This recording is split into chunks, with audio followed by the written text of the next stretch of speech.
बड़ी खबर, Umesh Pal murder case का आरोपी और माफिया अतीक का बेटा असद 15 दिनों तक दिल्ली में छिपा था। यह जानकारी सामने आई है। ये बड़ा खुलासा हुआ है दिल्ली से पकड़े गए 3 बदमाशों से, जिनके नाम जीशान, खालिद और जावेद हैं।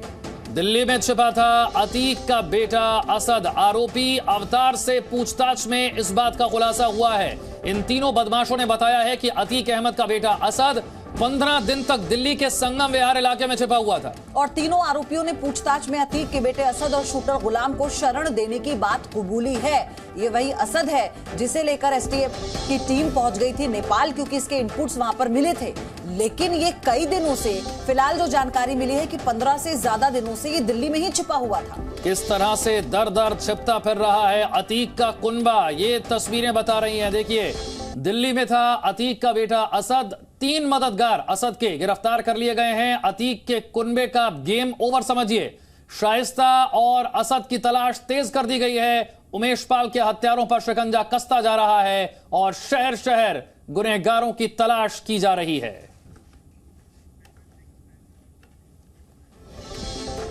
तो माफिया अतीक अहमद का जो कुनबा है वो शहर शहर भाग रहा है। बड़ा खुलासा ये हुआ है कि उमेश पाल मर्डर केस में अतीक के जिस बेटे असद की यूपी पुलिस तलाश कर रही थी, वो दिल्ली में ही छिपा हुआ था। जीशान, खालिद और जावेद, ये 3 सहयोगी हैं जो दिल्ली में गिरफ्तार कर लिए गए हैं। असद और शूटर गुलाम को शरण देने की बात इन तीनों ने कबूल कर ली है। दिल्ली के संगम विहार इलाके में छिपा हुआ था असद।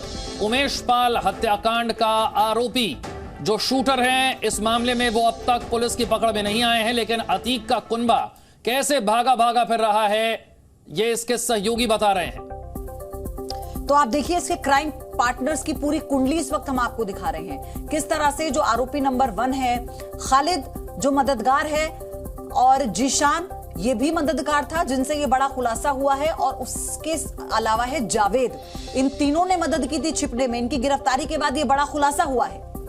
उमेश पाल हत्याकांड में जो शूटर थे, जो आपको सीसीटीवी तस्वीरों में भी नजर आए थे, उन तक पहुंचने की कोशिश जारी है। विशाल रघुवंशी और जानकारी के साथ। विशाल, 3 गिरफ्तार, 15 दिन तक संगम विहार में था असद।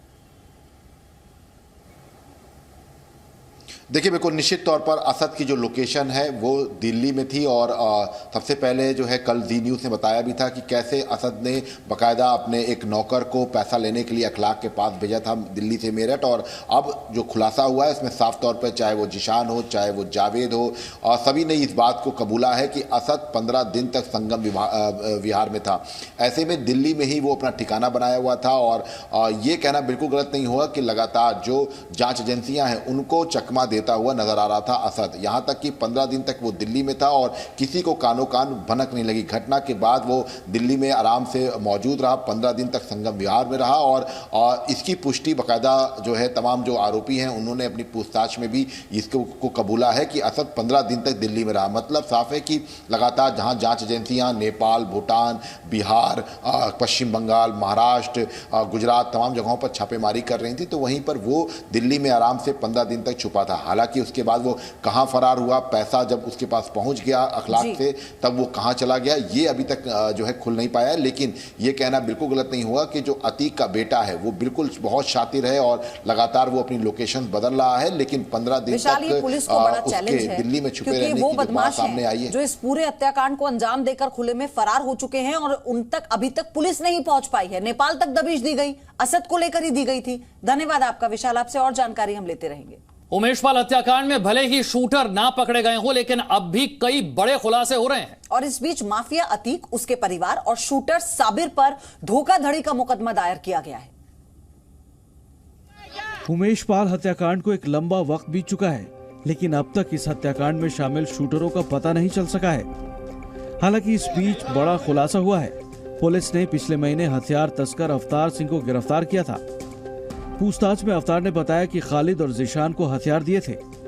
इस बीच खबर है कि अतीक, उसके परिवार और शूटर साबिर पर एक और मुकदमा दर्ज किया गया है। सभी पर धोखाधड़ी की धाराओं के तहत केस दर्ज किया गया है। उधर कौशाम्बी में रहने वाले अतीक के शार्प शूटर अब्दुल कवी के राइफल का लाइसेंस सामने आने के बाद प्रशासनिक अमले में हड़कंप मचा हुआ है। राजूपाल हत्याकांड में शामिल कवी के घर पर 2008 में कुर्की की कार्यवाही भी हुई। इसके बावजूद भी 28 नवंबर 2009 को अब्दुल कवी ऑफिस जाकर लाइसेंस का रिन्यूअल भी कराया। इतना ही नहीं, 2014-15 में उसने लाइसेंस का यूनिक नंबर भी लिया। Zee News.